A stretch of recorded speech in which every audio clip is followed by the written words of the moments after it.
Hi everybody, what is up? Some weird things happened to me this week and I want to share one of them with y'all. I am in possession of 2 haunted dollhouses. They're in the back of my truck right now. How did I get 2 haunted dollhouses, you may ask? Well, I have this friend who runs a business in downtown Leavenworth called Karma Bakery and Deli. My paranormal team does haunted tours there sometimes because her building's haunted. A lot of people know about her building. She had a customer come in and order lunch a couple of days ago who mentioned that he had 2 dollhouses that had something attached to them, and did she want them? She said no. But she was so kind and she reached out to me and my sister, and I knew instantly that my friend Stephanie, who owns the McIntyre Villa in Atchison, Kansas, that needs these dollhouses. So I reached out to Stephanie and Stephanie wants them. So I had to get in touch with this gentleman who had these dollhouses, and in doing so, in the exchange of our information, it was very clear that he did not want his real name used. He basically wants me to forget his phone number. He wants me to not affiliate him in any way, shape, or form with these dollhouses. And he doesn't want them back. Nothing. To take one meant you took both, including some of the furniture. So I went and picked them up for my friend Stephanie, and I still have them. I'm hoping like on maybe Saturday I can make it up to Atchison and get these to the villa. But it's a pretty cool story about these dollhouses, and I do have a little write-up. Here's the dollhouses. Apparently there's a little girl named Olive who is attached to these dollhouses. The story goes that in the 1990s, a family purchased a farmhouse in Kansas with 20 acres. The house was built in the 1860s. This couple, they had a son and a daughter. They said the house was wonderful, but there was always something odd about it. It was a little girl who was originally kind of affected by Olive, the girl who's attached to the dollhouses. She would get really, really mad because at night Olive would come into her room and play with her toys, and this little girl didn't want to share. She would talk to her parents about Olive, and they just kind of like passed it off as an imaginary friend situation. But this little girl described Olive and even knew that her parents were named Henry and Mary. This little girl's dad built her one of these dollhouses and decided to also build another one for his wife. The wife thought it was kind of silly to have a dollhouse, and so she let her daughter play with it and have it in her room. And the story goes that Olive would come in and play with the dollhouse at night, and it would tick off this little girl. The few years following these dollhouses being built and Olive playing with them and this little girl being angry, things weren't good in the house. Her father became like really agitated and paranoid to the point that he would become like violent, and he was doing things that were just out of his normal character. This went on for several years until he died. This left the wife with the home. And after her husband died, her health deteriorated pretty quickly. The kids had grown up and moved out, and she was alone. A man approaches her and wants her house. He's a lawyer, and he says, I can, help you unload this house. And he pretty much preyed on her and stole her house from her. She signed some papers, and that was the end of it. She went bankrupt. She had to move to assisted living facility. She abandoned the farmhouse and most of her belongings. So just before the attorney seized the property, the mom called a neighbor who'd been helping her and said, "Hey, in the basement are these 2 dollhouses that my husband built. Please go get them. They're yours."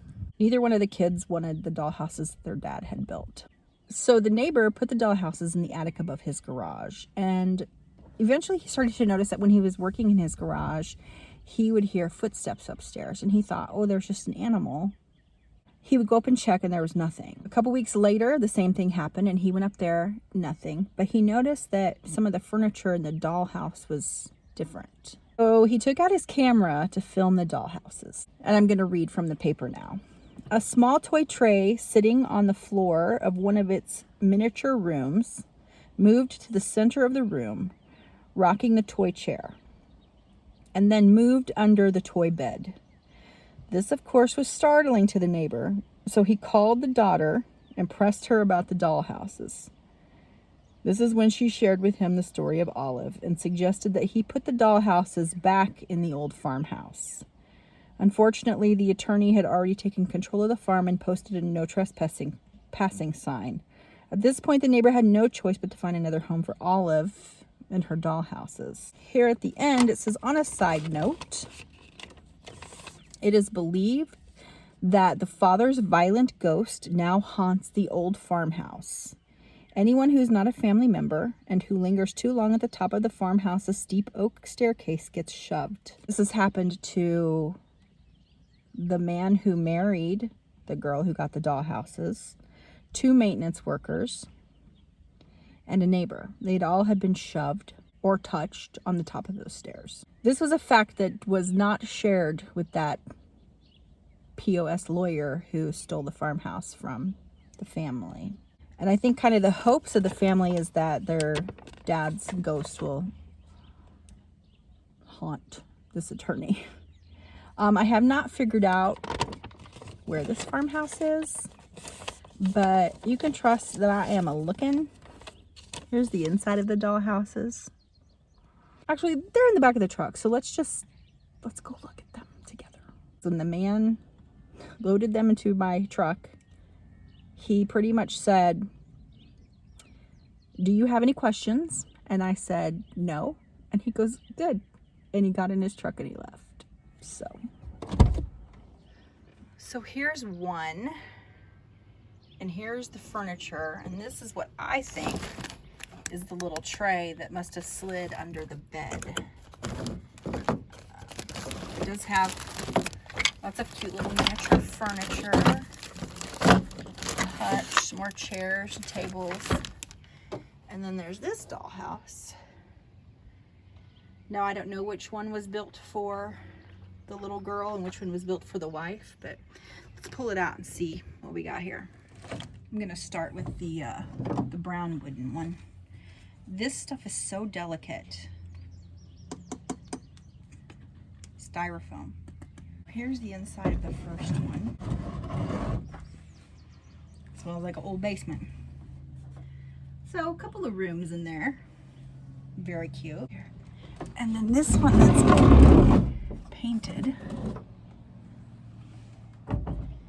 has a little bit more details on its inside.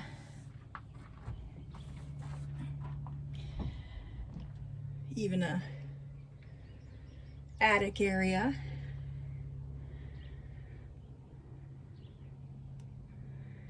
Bathtub and toilet. Essentially my dream house, honestly. Look, there's even a little mirror in the bathroom.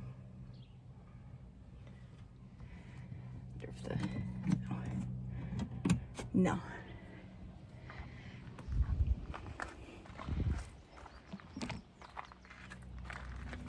Now, I don't know exactly how this man who lives on Fort Leavenworth acquired these dollhouses. Was he the neighbor of the old lady? He changed the names in the story to protect them. And I didn't even share their fake names because what's the point, right? But Henry and Mary and Olive are real names of real people who lived in this house. One other thing he said that kind of freaked me out a tiny bit. When I said, "Thank you so much for donating these. They're going to the McIntyre Villa and they're going to be very admired and adored there." And he said, "No, thank you." Thank you for assuming the responsibility of these. This little girl, Olive, She's my co-pilot currently. Even though I try very hard to step away from the paranormal always seems to find me. I can't quit it because it won't let me quit. But I am pulling back in some aspects. There is just drama in the community, especially locally, that I don't want any part of. And it kind of ruins things for everybody, really.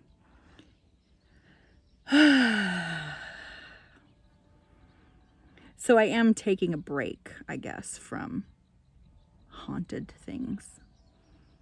Well, I thought I was. Now I have 200 dollhouses in the back of my truck, so.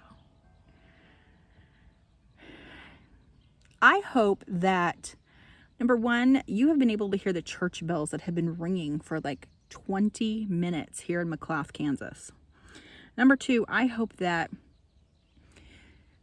you are having a wonderful week and that something magical and mystical crosses your path. I want to thank you for watching, and I will see you next time.